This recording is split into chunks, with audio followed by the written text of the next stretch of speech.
Hello and good morning, gamers. I am Gregory. This is 1 in 20 D&D, and welcome to DnDaily number 50. This feels like another big milestone for me. I'm really thrilled. I feel good about this this commitment I've made and the momentum I'm starting to feel, and I am just enjoying doing this vlog every day. It's been a lot of fun. And so I have a question for you all this morning that's been on my mind. What do you think about the Unearthed Arcana information? Now, if you're not familiar with Unearthed Arcana, totally reasonable. Back in the day, in I think it was 2nd edition, maybe advanced Dungeons and Dragons, so this was many years ago, there was an actual book called Unearthed Arcana. I might try to dig that. I have a copy of it, and I might try to dig that out and show you what that looks like, share it with you. And in the future, I'll get better at doing this editing thing and maybe just find the image online. I might even do that today. We'll see. But irregardless of that, Unearthed Arcana was this cool book, and it gave you interesting extra stuff. Dungeoneering equipment, items, magical and otherwise, and all sorts of great tidbits to add into your game for flavor and fun. Not just flavor, actually there's quite a bit of utility in it. The modern version of the Unearthed Arcana is that we have these, they come out with these periodic articles. I guess they're doing them essentially in blog form, where they're giving us previews of stuff to come, as well as giving us the opportunity to play test certain things that are in development. So it's a really cool thing. You can check it out on the Wizards of the Coast Dungeons & Dragons website and just do a web search for it or whatnot. It's very easy to find. And the reason I'm bringing it up is because there's two things that I noticed. One that I spoke about already briefly, and then one that I just saw today, which caught my attention. So the first that I had already mentioned was the UA Artificers class revisited. So they took the Artificers class that they had done like a year or so, maybe 2 years ago, which was super powerful, really intense, and I don't know, kind of wonky on some levels. Really cool, fun, but just a little wonky and weird. It felt like it was too powerful too soon, maybe. Anyway, they revisited this and redesigned it a little bit, and from reading through the bit of I didn't read through all of the class yet, but I did read through the beginning and kind of to get an idea of it, and I'm super excited about this class. In fact, I feel like one of those things that I love to do every once in a while is I'll get a bug or an idea for a character, and I'll have to go and make it. Regardless of whether or not I'm playing a game with this character, sometimes it's just this exercise that I go through. I used to sit in class. I'm not suggesting you do this. I'm just sharing my experience. When I was a kid in high school, I used to sit in class sometimes and secretly roll dice to do stat blocks and then start working on characters while the teacher was lecturing or whatever. And I was able, again, this was just me, my weird quirky self, I was still able to give enough focus to the class that I could answer the questions the teacher would ask if they saw me being distracted.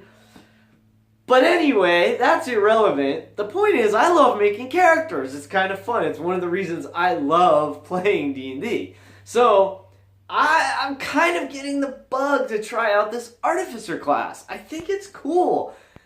And the way I'm envisioning... So, there's an element of it that's sort of steampunky. And that's cool. I mean, steampunk is cool. I dig steampunk as a genre. Does it fit in Dungeons & Dragons? It can. It doesn't have to. I mean, your game is your game. Everybody's going to do it a little differently. I'm not thinking of the Artificer necessarily, though, as very steampunk. It doesn't have to be, although it could be. What I think is cool about the Artificer, from what I was reading, is that the focus is more on tools. So it's this really amazing thing where it's you're able to imbue mundane items, that is to say things that are like wood and metal and just, inert items with arcane power. And so your tools become the channel, or the focus in game terms. They become the channel for your arcane ability. So it's this thing where you're like, it's basically you're creating like Tony Stark. Think of Iron Man. Iron Man is like the penultimate artificer. I know that's a different world, different game system if you're thinking of the Marvel game systems or whatever. But on a certain level, basically, you could make Tony Stark as a D&D character with this artificer class. And honestly, on a certain level, I feel like that actually might be the inspiration for what I do if I make an artificer. Maybe not. We'll see. I just love this idea of like channeling arcane power through tools. That's how it's presented from what I took from reading this article, this intro to this character class. I dig it. I think it's kind of cool. I'm going to dig into that later, I think, and maybe go and make a character. We'll see. And for sure, if I join another campaign in the near future or a one-shot, I have a feeling, just because it's kind of new and fresh and something that I haven't done before, I'll probably make an artificer class. So there you go. Anyway, that's kind of cool. But check this out. I noticed this morning, I saw in the UA, one of the recent ones, I think, it might even be the most recent one, I'm not sure. But they've started some rules for sidekicks. Sidekicks. So check it out. This is such a cool idea. I didn't know anything about it, but I read through it real quick. I didn't read the whole thing. I read through the intro and got the basic idea, the concept, and then I skipped over a lot of the details of it because I'm not doing it right this moment. I just wanted to understand it. The idea with sidekicks is it's a person, a beast, it could be anything that has a CR of 1 or lower.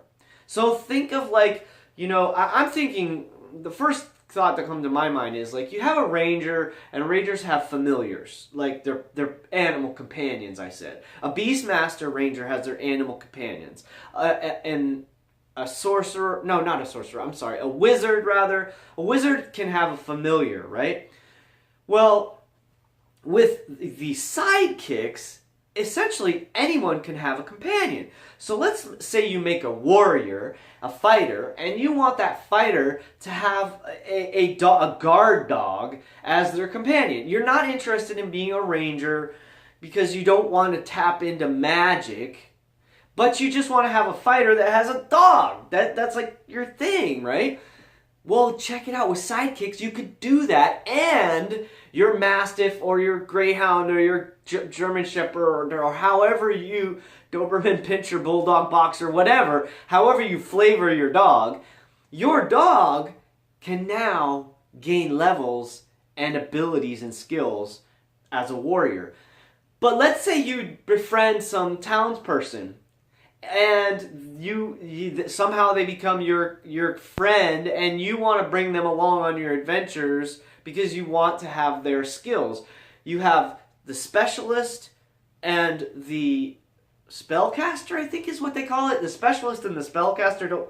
I just skimmed through and read it really quickly this morning, so I'm not super familiar with it yet. I just love this idea.